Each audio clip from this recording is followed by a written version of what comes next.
Charisse, okay ka lang ba? Nag-aalalang tanong ni Drake at umupo para tingnan si Charisse. Hindi.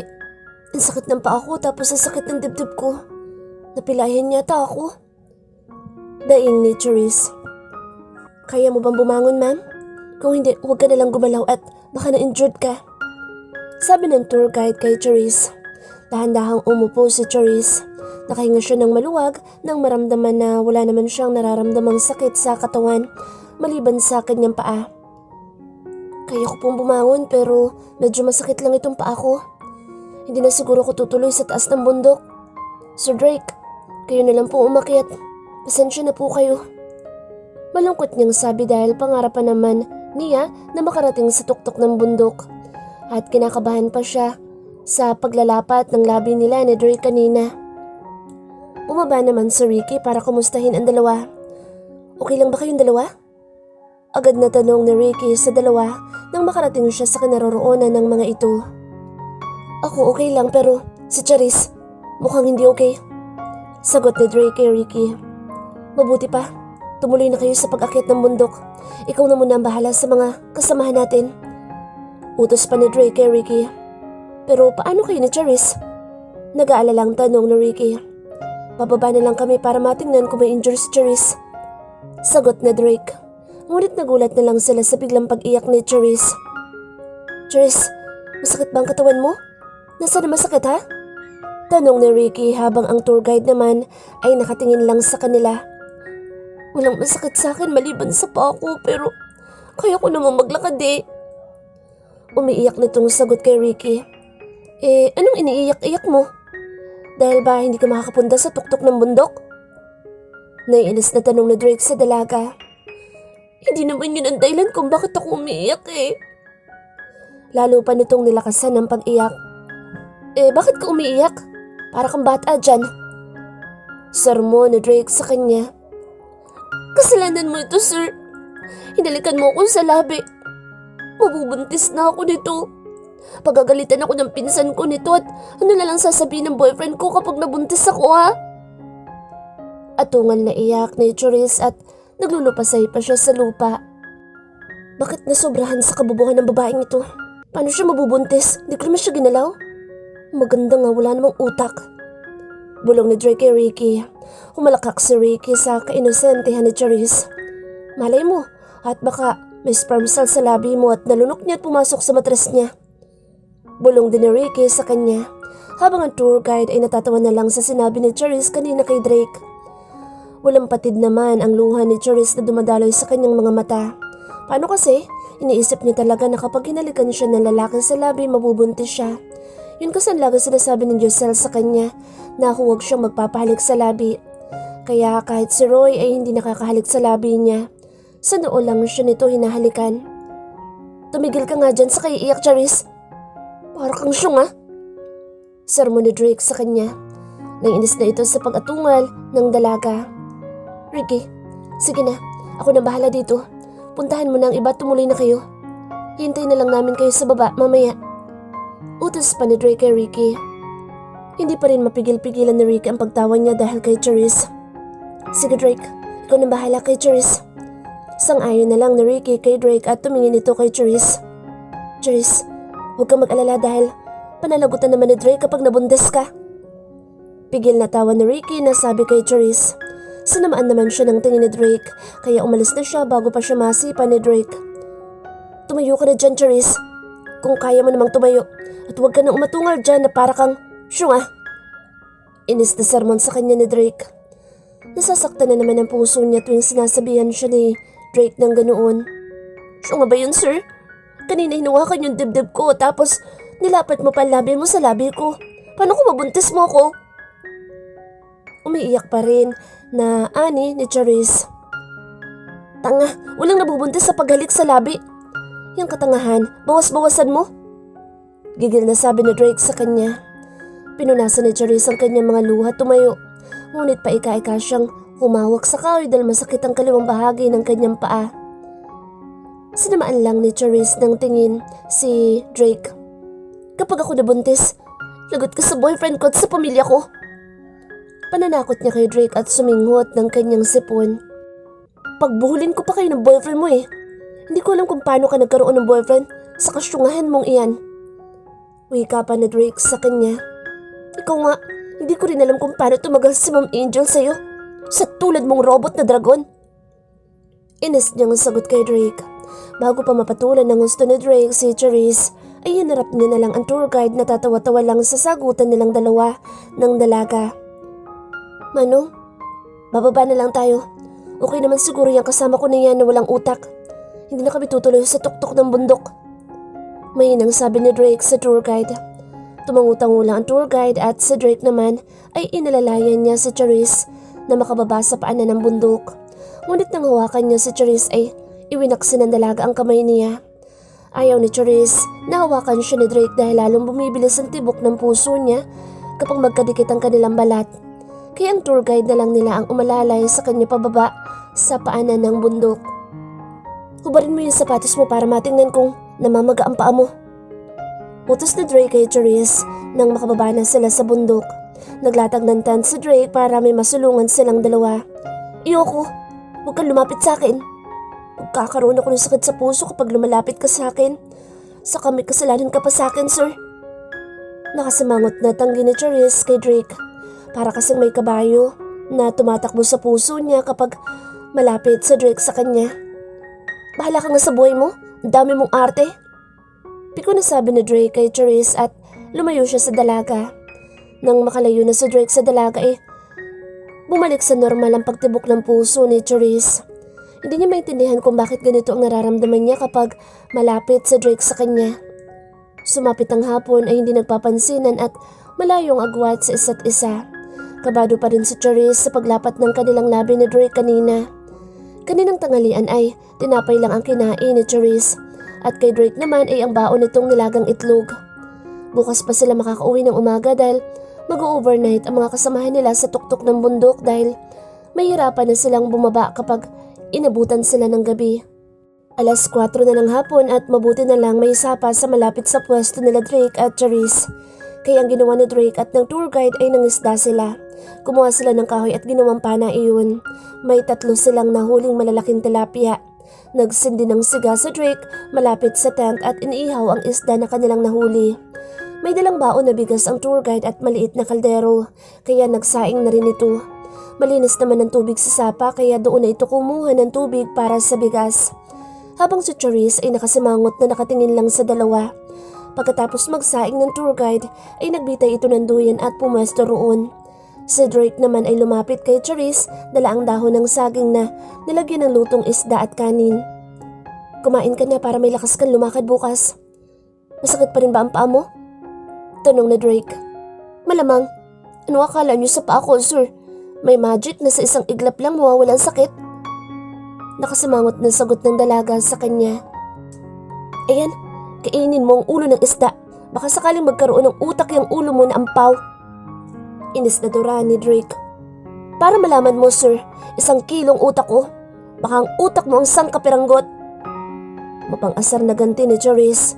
Nakatikim siya ng matalim na tingin mula kay Drake. Charisse, namumuro ka na kasasagot sa akin ha? Baka nakakalimutan mo na boss mo pa rin ako at dapat mo pa rin akong igalang. Tiimbagang nasabi ni Drake. Lalo namang sumimangot si Charisse sa sinabi ni Drake. Hayaan niyo, sir. Dahil kapag dumating na ang boyfriend ko at mag-alok siya sa akin ng kasal, hindi ko na kayo magiging boss. Wish mo lang. Kung ako sa boyfriend mo, hindi ako makapapayag na mapangasawang isang nilalang sa buong mundo na walang utak. Pangaasar pa, lalo ni Drake kay Charisse. At kung ikaw din lang naman, sir, ang magiging boyfriend ko, mas gugustuhin ko pang tumanda sa mundo kaysa makasama ka na parang robot, manhid at may puso ka nga. Hindi naman marunong magmahal. Paano kasi robot lahat ng nervous system mo? Ganti namang asar ni Charisse sa kanya. Napipiko na si Drake sa mga panginsulto ng dalaga sa kanya. Kapag hindi ka pa tumigil dyan, hindi ko ibibigay itong isda at kanin sa'yo. Kaya bago pa kunin ni Drake ang kanin at isda, ay hinila na agad ni Charisse ang dahon ng saging na may lamang isda at kanin. Agad niya itong isunubo sa kanyang labi. Kapag ikaw natinik sa katakawan mong yan, bahala ka sa buhay mo. Pananakot ni Drake sa dalaga. Dinahandahan naman ni Charisse ang pagkain ng isda nang ma-realize niya ang sinabi ni Drake. Kumuha na rin si Drake ng isda at kanin upang kumain. Pagsapit ng 7:00 ng gabi ay sinubukan ni Charisse na tawagan si Giselle. Hindi siya mapakali hanggat hindi niya nasasabi sa pinsan niya na naglapat ang labi nila ni Drake. Natatakot talaga siya na baka mabuntis siya. Sino ba naman ang hindi mag-iisip ng ganoon kung nakaprogram na sa isip niya na kapag hinalikan siya ng lalaki sa labi ay mabubuntis siya? Ngunit nang tingnan naman ni Charisse, ang kanyang cellphone ay wala naman itong signal. Tumayo siya at paika-ika na naghanap ng signal ngunit bigo lamang siya dahil wala siyang signal na napala sa lugar na iyon. Habang si Drake naman ay gumawa ng apoy kasama ang kanilang tour guide para hindi lumapit ang mga insekto sa kanila. Sir Drake, anong klase ba lugar ito at wala man lang ka-signal-signal? Reklamo ni Charisse sa likod ni Drake. Tumayo si Drake at tumingin kay Charisse. Pumasok ka doon sa tent at baka mamaya hindi mo namamalayan na tuklaw ka na pala ng ahas dito. Ahas? Takot ako sa ahas. Walang anuman na tumakbo si Charisse sa tent at pumasok doon. Sana hindi na lang talaga ako sumama dito. Ay, anong klase lugar ba ito? Puro kakahuyan? Baka mamaya may mabangis na leon dito. Kinuha niya ang kanyang backpack at kinuha ang kumot saka ibinalot niya sa kanyang katawan. Mabuti na lamang at may kasamang makapal na comforter ang tent ni Drake kaya hindi masakit sa likod kapag humiga siya doon. Nang lumalim na ang gabi ay narinig ni Charisse ang tawag ni Drake sa kanya. Charisse, tulog ka na ba? Tanong ni Drake. Patulog na po. Sagot niya sa kanyang boss. Papasok ako sa loob ng tent. Malamok dito sa labas. Sabi naman ni Drake sa kanya. Ay naku sir, ano tatabi ko sa akin sa pagtulog? Hindi nga ako tumatabi sa pinsan ko dahil hindi ako sanay na may katabi. Nakasimangot na sagot ni Charisse kay Drake habang nakahiga. Okay, kanino ba itong tent? Tanong ni Drake sa kanya. Sa'yo po. So dapat ako nakahiga dyan, di ba? Dahil ako may-ari niyan? Sabi ni Drake na nakapamewang sa labas ng tent. Oo, pero di ba pinahiram mo ito sa akin? Tugon naman ni Charisse na nakakunutong noo. Oo, pero hindi ko sinabi na suluhin mo. Kung ayaw mo mag-share ng higaan sa akin, mabuti pa lumabas ka na dyan at dito ka matulog sa labas. Nang marinig ni Charisse ang sinabi ni Drake ay nagdadalawang isip siya kung dapat ba siyang pumayag na matulog sa tabi niya si Drake. Kung sa labas naman siya matulog, wala naman siyang mahihigaan doon at baka mamaya magapangan pa siya ng ahas. Sige po, pumasok na po kayo. Labag sa loob na sang-ayon niya kay Drake. Binuksan naman ni Drake ang zipper ng tent at pumasok. Malaki naman ang tent kaya kasya naman silang dalawa. Matapos na zipper ni Drake ang tent ay humiga siya sa tabi ni Charisse na nakatalukbong ng kumot. Baka mamaya malikot kang matulog ha? Doon ka talaga sa labas matutulog. Pananakot ni Drake sa kanya. Hindi ako malikot matulog sir. Saka mamaya baka anong gawin niyo sa akin ha? At nag-aalala pa rin ako sa pagalit mo sa labi ko kanina. Nangunot ang noon ni Drake sa sinabi ni Charisse. Alam mo, hindi ko alam kung paano ka nakagraduate ng elementary, high school at college. Siyempre, sa private ako nag-aral sir, ng elementarya. Kaya kapag hindi ako pumapasok, binabayaran ng tita ko ang teacher ko para makapasa ako. At noong high school naman ako, ganun din ang ginawa ng tito at tita ko. Saka isa pa, ayokong pumasok dahil paulit-ulit na lang ay tinuturo sa amin. Mas matalino pa nga ako sa teacher namin. Pagmamayabang ni Charisse kay Drake. Ha? Kaya pala walang laman yung utak mo dahil hindi ka nag-aaral ng mabuti. Nakakaasar na po na ni Drake sa kanya. Paano magiging walang laman ng utak ko, sir? Palagi mo nalang sinasabi na wala akong utak. Sa tingin mo ba, magiging secretary mo kung walang laman ng utak ko? Hinaing ni Charisse sa kanyang boss. Kasi, ang bobo mo sa lahat ng bagay. Walang anumang sabi ni Drake kay Charisse. Tinanggal ni Charisse ang kumot sa kanyang mukha at maluha-luha siyang humarap sa kanyang boss. Dalawang dangkal ang pagitan nilang dalawa. Bakit ba halos lahat kayo sinasabihan niyo kung tanga? Tanga ba talaga ako? Pigil na iyak niyang tanong kay Drake. Hindi niya maintindihan dahil kapag sa Drake ang nagsasabi sa kanya ng salitang iyon ay nasasaktan siya. Talaga naman na ang tanga mo. Tapos magtataka ka pa kung bakit sinasabihan kang tanga? Minsan kasi, lawakan mong isip mo at intindihin ang mga sinasabi sa'yo. Tulad niyan, hindi ko naman sinasadya na magdikit ang labi natin tapos sasabihan mo na baka mabuntis ka? Sermon ni Drake sa kanya at tinignan siya nito. Maliwanag naman sa loob ng tent dahil sa maliit na solar light na dala ni Drake. Nakita niya na nakabusangot ang mukha ni Charisse at mukhang takot nga ito na mabuntis dahil naglapat lang ang labi nila. Ayusin mo nga yung mukha mo, utos ni Drake. Bakit kahit nakabusangot siya, ang ganda niya parang tingnan? Tanong ni Drake sa kanyang sarili. Wala namang ayusin sa mukha ko. May dapat pa bang ayusin sa mukha ko? Nakasimangot na tanong sa kanya ni Charisse. Nakabusangot ka kasi. Ano bang inaalala mo? Ang mabuntis ka? Para malaman mo, walang nabubuntis sa paglapat lang ng labi. Paliwanag na Drake sa kanya. Paano naman ako makakasiguro sa sinasabi mo, sir? Sabi ng pinsan ko kapag hinalikan ng lalaki ang babae sa labi, mabubuntis. Kaya nga hindi ako nagpapahalag sa labi ng boyfriend ko. Inosenteng sabi ni Cherry sa binata. Naniwala ka naman. Palibhasa kasi ang tanga mo, kaya ang bilis mong maniwala. Mabuti pa, i-search mo na lang sa internet kung paano mabuntis ang babae. Hindi yung naniniwala ka sa sinasabi sa'yo ng pinsan mo. Sabi ni Drake sa kanya. At ano tingin mo sa pinsan ko, sinungaling? Protesta naman ni Charisse kay Drake. Ay, ang hirap mong paliwanagan. Matulog ka na nga lang. Bukas sumarap ka sa computer at i-research mo kung paano mabuntis ang babae. Hindi yung basta ka na lang nabubuhay sa mundo. Naiinis na utos ni Drake at tumalikod ito kay Charisse ng higa at ipinikit ang kanyang mga mata. Pero si Charisse naman ay hindi kumbinsido sa sinabi ni Drake sa kanya. Tumalokbong na lamang siya at umurong ng konti papalayo kay Drake dahil nagiging abnormal na naman ang tibok ng kanyang puso. Ipinikit niya na lang ang kanyang mga mata upang makatulog na. Kinabukasan ay nagising si Drake na mabigat ang kanyang katawan. Pagdilat niya ng kanyang mga mata ay nasa puso niya na ang paa ng dalaga at ang binti nito ay nasa kanyang batuta. Ang kamay ni Charisse ay nasa kanyang dibdib na kadagan din. Napakagatlabi siya dahil malamig ang klima pero mukhang naiinitan siya. Maya-maya pa'y gumalaw na si Charisse. Umungol pa ito kaya ipinikit ni Drake ang kanyang mata at kunwari nagtulog-tulugan. Nang idinilat ni Charisse ang kanyang mga mata ay nagulat siya na nakayakap na pala siya sa binata. Pero lalo naman siyang nataranta nang maramdaman na may gumalaw sa kanyang binti na parang antigas nito. Agad niyang kinuha ang kanyang paa sa ibaba ng puso ni Drake at biglang bumangon ng upo. Sir Drake, may ahas yata na nakapasok sa pantalon niyo.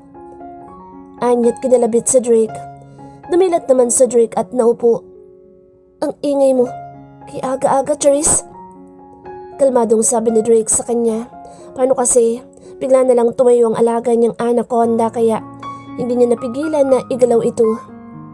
Kasi may gumalaw sa... Diyan! Sabay turo ni Charisse sa zipper ng pantalon ni Drake.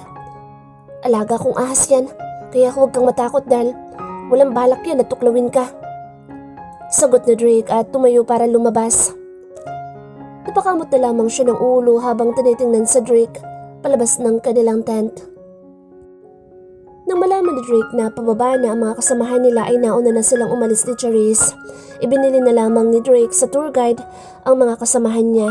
Nagradyo na kasi ang kasamahan ng tour guide na kasama nila na bababa na ang mga ito sa bundok. Paika-ikang lumakad si Charisse. Mabuti na lang may kahoy na ibinigay ang tour guide upang kanyang maging suporta. Makalipas pa ang 50 minutos ay nakarating na sila ni Drake sa Burnham Resort nang walang kibuan. Ngunit hindi pa rin mawala sa isip ni Charisse kung paano nagkaroon ng alagang ahas si Drake sa loob ng pantalon nito. Inintay nilang bumaba sa bundok ang iba pang kasama nila para mag-check out na. Masaya ang mga ito na sumakay sa 3 bus para lang sa buong staff ng kumpanya. Bago hinatid ni Drake si Charisse sa bahay nito, ay dinala niya muna ito sa klinik para mapatingnan ang dalaga. Ayaw pa sana ni Charisse na dalhin siya sa klinik ngunit hindi naman pumayag sa Drake. May ugat lang itong naipit kaya medyo namaga ang paa ni Charisse. Habang nasa biyahe sila ay hindi mapakali si Charisse sa alagang ahas ni Drake kaya tinanong niya ito. Sir Drake, patingin nga ng ahas sa pantalon mo. Astig po pala. Dahil may alaga kayong ahas. Mabuti hindi kayo tinutuklaw. Biglang napapreno si Drake sa sinabi ni Charisse at gumalaw ang kanyang panga na tumingin sa dalaga. Kapag ito pinalabas ko, Charisse, sa pantalon ko, tsak na ikaw matutuklaw. Pwede bang manahimik ka? At baka maaksidente pa tayo sa katangahan ng tanong mo. Muling pinatakbo ni Drake ang sasakyan at napapailing na lang sa katangahan ng sekretary niya. Akala talaga nito ahas yung nasa pantalon niya. Nangunot ang noo ni Charisse at sumimangot. Curious lang naman ako, sir eh. Pwede pala mag-alaga ng ahas sa pantalon? Ito ang ahas na pwedeng makabuntis. Kaya manahimik ka na dyan bago pa ako mapikon sa'yo. Saan ka ba galing na planeta at nasalo mo ng lahat ng katangahan sa mundo? Galit na sabi ni Drake kay Charisse. Sa planeta ng tiyan ng ina ko po ako galing, sir. Ikaw saan ka ba galing? Sa planeta ng tatay mo? Saka paano nakakabuntis yung ahas niyo, sir? Ang astig. Hindi na natapos ni Charisse ang sasabihin pa nang pinasakan siya ni Drake ng baon nitong saging sa bibig. Manahimik ka na lang kung ayaw mong itulak kitang palabas.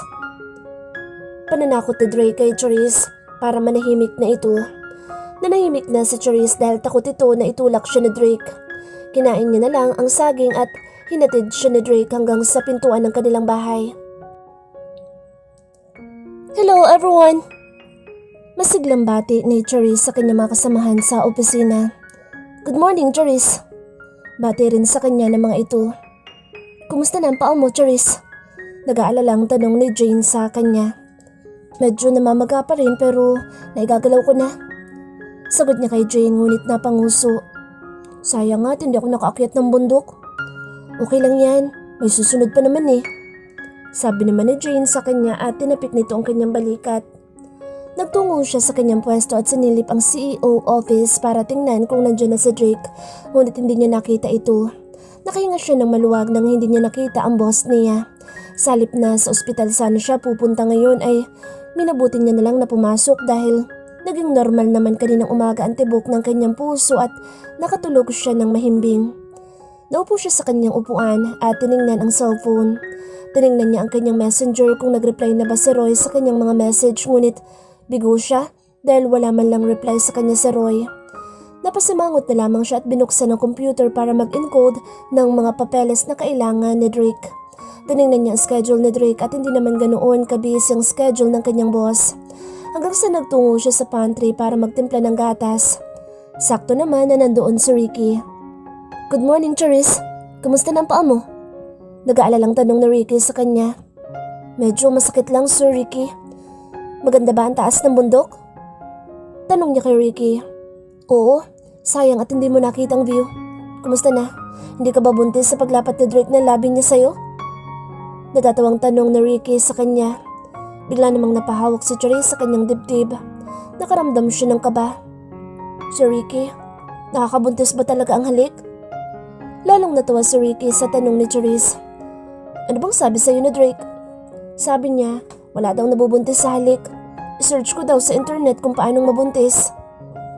Puno ng kainosentehan na sabi niya kay Ricky. Mabuti pa, sundin mo na lang ang sinabi ni Drake. Matamis ng ngiti ni Ricky at tinapik ang kanyang balikat.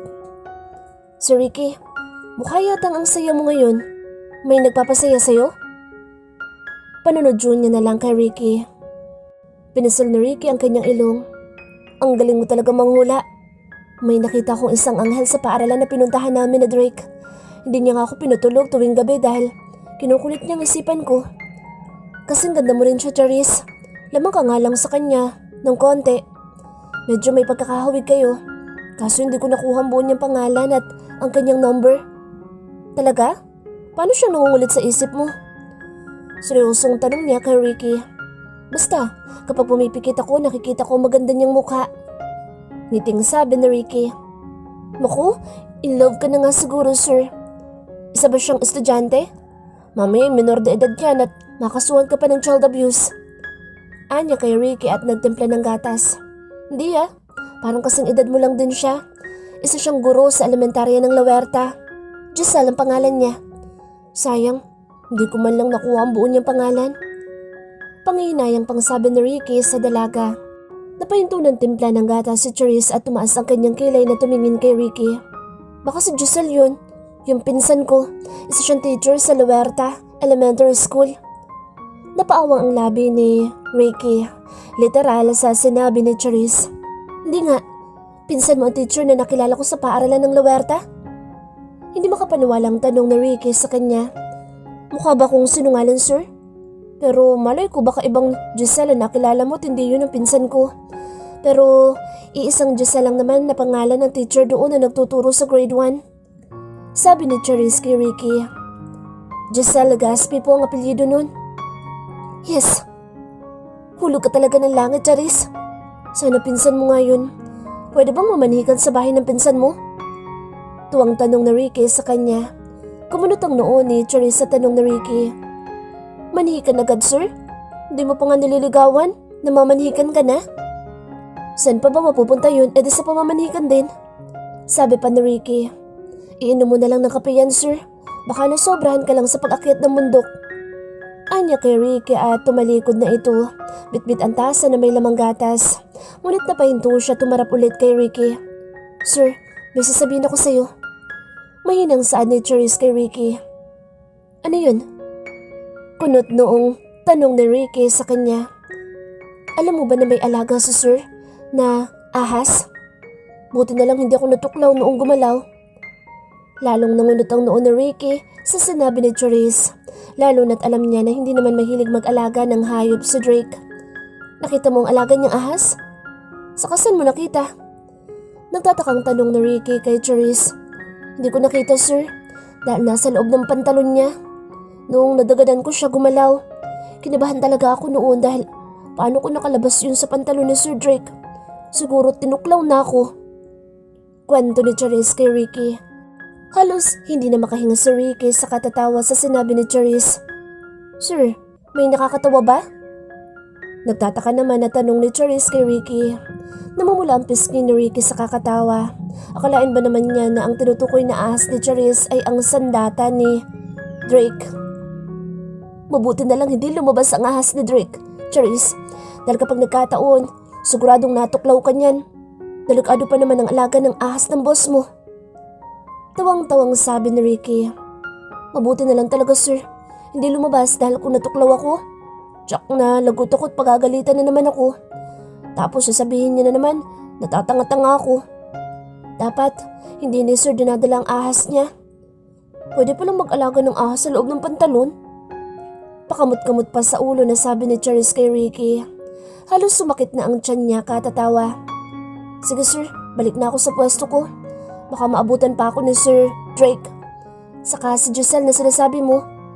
Baka yun ang pinsan ko. Dugtong na sabi ni Charisse kay Ricky at tumalikod na ito upang bumalik sa kanyang table. Tuwang-tuwa naman si Ricky na isipin na posibleng pinsan nga iyon ni Charisse dahil kahawig ito ng dalaga. Pero natatawa pa rin siya sa ahas ni Drake na sinasabi ni Charisse. Pag-upo naman ni Charisse sa kanyang upuan ay nag-ring naman ang telepono niya kaya sinagot niya ito. Good morning. This is CEO Secretary of Mendez Electronics. What can I do for you? Sagot niya sa kabilang linya. Charisse, dalhin mo dito sa bahay ang mga papeles na nakapatong sa ibabaw ng mesa ko. Isulat mong address na ibibigay ko kaya mag-ready ka ng papel at ballpen. Utos na Drake mula sa kabilang linya. Agad namang kinuha ni Charisse ang ballpen at sticky note para ilista ang address na sinasabi ni Drake. Sinabi ni Drake ang address ng bahay nila kaya agad naman itong sinulat ni Charisse. Naintindihan mo ba ang mga sinabi ko, Charisse? Uulitin ko. Dalhin mo rito sa bahay ang mga papeles na nakapatong sa mesa ko. Ulit na wika ni Drake sa kanya.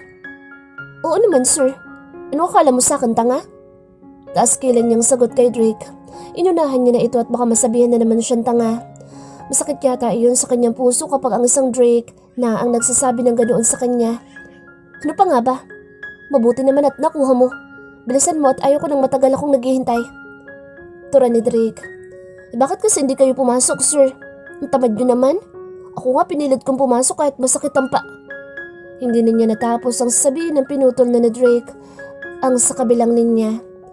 Napaangat na lamang siya ng labi sa ginawa ng boss niya. Ibinaksak niya ang telepono at tumayo siya at pabulong-bulong na nagtungo sa office ni Drake. Walang modo talaga ang trago na yun. Reklamo niya sa hangin. Kapag ganito siya palagi ka-arogante, lalayasan ko siya. Bahala siya maghanap ng secretary na kasing galing ko. Tingnan ko lang kung may mahanap siyang katulad ko na pasensyosa, mabait, malawak ang pangunawa, matalino at higit sa lahat maganda. Patuloy niyang sabi at kinuha ang mga papeles na pinapakuha sa kanya ni Drake.